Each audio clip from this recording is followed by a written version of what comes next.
আসসালামু আলাইকুম এভরিওয়ান, আশা করি সবাই ভালো আছেন। আজ আমি আপনাদেরকে তৈরি করে দেখাবো কলিজার সিনারা। কিভাবে আগে থেকে রান্না করা কলিজা দিয়ে খুব সহজে তৈরি করতে পারবেন মজাদার কলিজার সিনারা, সেটাই আপনাদের সামনে আজকে আমি উপস্থাপন করব। আর পারফেক্ট খাস্তা সিনারা বানানোর জন্য সাথে থাকবে অনেক অনেক টিপস। রেসিপি ফলো করে এভাবে তৈরি করলে আর দোকান থেকে অস্বাস্থ্যকর সিনারা কিনে খেতে হবে না। বাসাতেই তৈরি করে নিতে পারবেন স্বাস্থ্যসম্মত উপায়ে মজাদার এই সিনারা।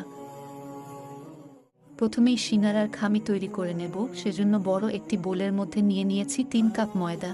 এখানে আছে 1 চামচের একটু কম কালো জিরা, 1 চা চামচ লবণ, 1/4 কাপ সয়াবিন তেল। এখন ময়দাটাকে ভালোভাবে এগুলোর সাথে ময়ান দিতে হবে। এভাবে ময়ান দেয়া হয়ে গেলে এভাবে হাতের মধ্যে নিয়ে মুঠি করে আস্তে করে চাপ দিলে এভাবে ভেঙে গেলে বুঝতে হবে ময়ান দেয়া হয়ে গেছে। এবারে পরিমাণ মতো কুসুম গরম পানি অল্প অল্প করে দিয়ে টাইট একটা ডো তৈরি করে নেব। একসাথে বেশি পানি দেয়া যাবে না। পানি বেশি হয়ে গেলে ময়দার খামি নরম হয়ে যাবে, আর সিঙ্গারার খামি নরম হয়ে গেলে পারফেক্ট খাস্তা সিঙ্গারা হবে না। তাই আস্তে আস্তে ধৈর্য ধরে এই কাজটা করে নিতে হবে। খামি তৈরি হয়ে গেলে হাতে একটু তেল লাগিয়ে উপর থেকে লাগিয়ে কিছুক্ষণ রেস্টে রেখে দেব। সিনারার পুরের জন্য নিয়েছি আগে থেকে রান্না করা কলিজাগুলোকে আমি ছোট ছোট টুকরো করে কেটে নিয়েছি। সাথে নিয়েছি কিছু মাংস ছোট টুকরো করা। নিয়েছি 3টা মাঝারি সাইজের আলু। আলুগুলোকে সেদ্ধ করে আমি খোসা ছাড়িয়ে নিয়েছি। এখন এগুলোকেও কলিজার পিছের মতো ছোট ছোট পিস করে কেটে নেব। এই যে দেখেন, আমি চটপটি দোকানের মামাদের মতো নিনজা টেকনিকে কেটে নিচ্ছি। আপনারা আপনাদের সুবিধামতো কেটে নেবেন। এবার চুলায় একটি প্যান বসিয়ে 3 টেবিল চামচ তেল দিয়ে দিলাম। এখানে আছে 1 চা চামচ পাঁচফোড়ন, 1/2 চা চামচ মৌরি, 1 চিমটি জয়িন। যেহেতু কলিজা আগে থেকেই মশলা দিয়ে রান্না করা, তাই আর কোনো এক্সট্রা মশলা দিতে হবে না। এগুলো তেলের মধ্যে দিয়ে 30 সেকেন্ড লো আঁচে ভেজে নেব। সুন্দর একটা সুঘ্রাণ বেরিয়ে এলে এর মধ্যে কেটে রাখা কলিজা দিয়ে দিলাম। কিছু সময় কলিজাগুলোকে এর মধ্যে কষিয়ে দেব। কিছুক্ষণ কষিয়ে নেয়ার পর এগুলোর মধ্যে থেকে কিছুটা তেল বেরিয়ে আসছে। এবারে রান্না করা কলিজার মধ্য থেকে কিছুটা গ্রেভি উঠিয়ে রেখেছিলাম, এগুলোকে দিয়ে দিলাম। গ্রেভিটা দেওয়ার পরে নেড়ে চেড়ে ভালোভাবে মিশিয়ে দিচ্ছি। এগুলোকে কিছুক্ষণ কষিয়ে নিয়ে মিশিয়ে দিচ্ছি কেটে রাখা আলু।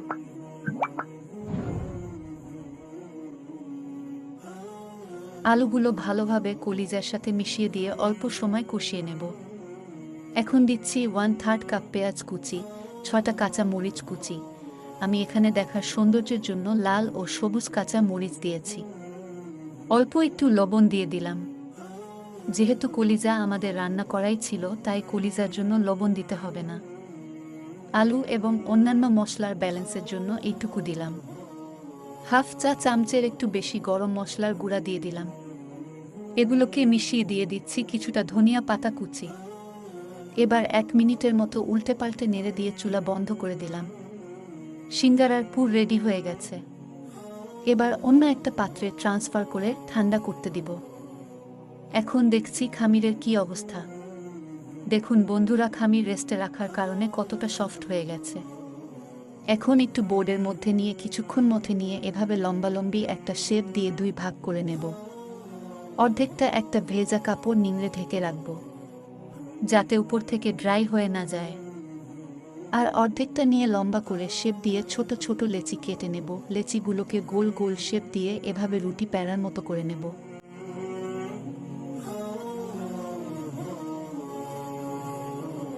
এখান থেকে একটা লেচি নিয়ে সামান্য একটু ময়দা ছিটিয়ে রুটির মতো করে একটু লম্বালম্বি শেপ দিয়ে বেলে নিব। এভাবে অনেকগুলো রুটি আমি তৈরি করে নেব। এখন মাঝ বরাবর মেজারমেন্ট করে এভাবে কেটে নেব। যেহেতু একটা রুটি দিয়ে আমরা 2টা সিঙ্গারা তৈরি করব, তাই কেটে নেওয়া অর্ধেকটা রুটি দিয়ে আপনাদেরকে একটা সিঙ্গারা তৈরি করে দেখাচ্ছি। প্রথমে এভাবে 2 সাইড দিয়ে একত্র করে একটা কোণের মতো তৈরি করে নেব। এখন এর মধ্যে আমার পছন্দ মতো পুর ভরে নেব। পুর ভরে নিয়ে একটু চেপে চেপে দিতে হবে। এভাবে চারদিক থেকে একটু পানি লাগিয়ে নিলাম, এতে আঠার কাজ হবে। এখন আমার হাতের দিকে লক্ষ্য করুন। এখানে আমি একটা কুচির মতো করে দিয়ে অপর সাইড টেনে দিয়ে ভালোভাবে হাত দিয়ে চেপে চেপে সিল করে দিলাম। এভাবেই আমার একটা সিনারা ডিজাইন হয়ে গেল। আপনাদেরকে আরও একটি ডিজাইন দেখিয়ে দিচ্ছি। এটাকেও সেইমভাবে পুর ভরে নিয়ে সরাসরি দুই দিক থেকে টেনে সিল করে দিলাম। এভাবেই সমস্ত সিনারা তৈরি করে নেব। সমস্ত সিনারা আমার তৈরি করা হয়ে গেছে। এখন এ অবস্থায় কিছু সিনারা একটা ছড়ানো প্লেটের মধ্যে একটু ফাঁকা ফাঁকা করে ছড়িয়ে রেখে ডিপ ফ্রিজে 4 ঘন্টার মতো রেখে দেব। 4 ঘন্টা পরে ডিপ ফ্রিজ থেকে বের করে একটা জিপলক ব্যাগে অথবা বক্সে সংরক্ষণ করব। এগুলোকে 1 মাসের মতো সংরক্ষণ করে খেতে পারবো। কিছু সিনারা ভেজে নেয়ার জন্য চুলায় একটি প্যানের মধ্যে পরিমাণ মতো তেল দিয়ে হালকা গরম করে নিয়েছি। এই হালকা গরম তেলেই একটা একটা করে সিনারা ছেড়ে দেব।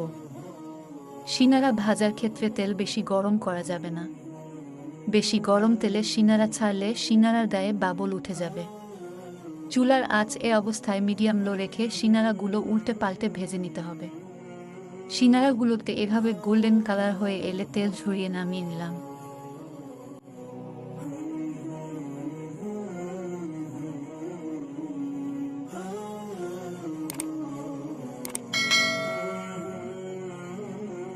বন্ধুরা, এভাবে খুব সহজেই কলিজার সিনারা বাসায় তৈরি করে খেতে পারেন।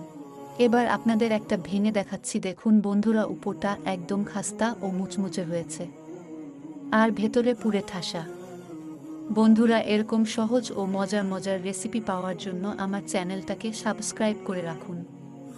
রেসিপি ভালো লাগলে লাইক, কমেন্ট ও শেয়ার করতে ভুলবেন না। চলে আসবো খুব শীঘ্রই নতুন কোনো রেসিপি নিয়ে। সে পর্যন্ত সবাই ভালো থাকুন, সুস্থ থাকুন। আল্লাহ হাফেজ।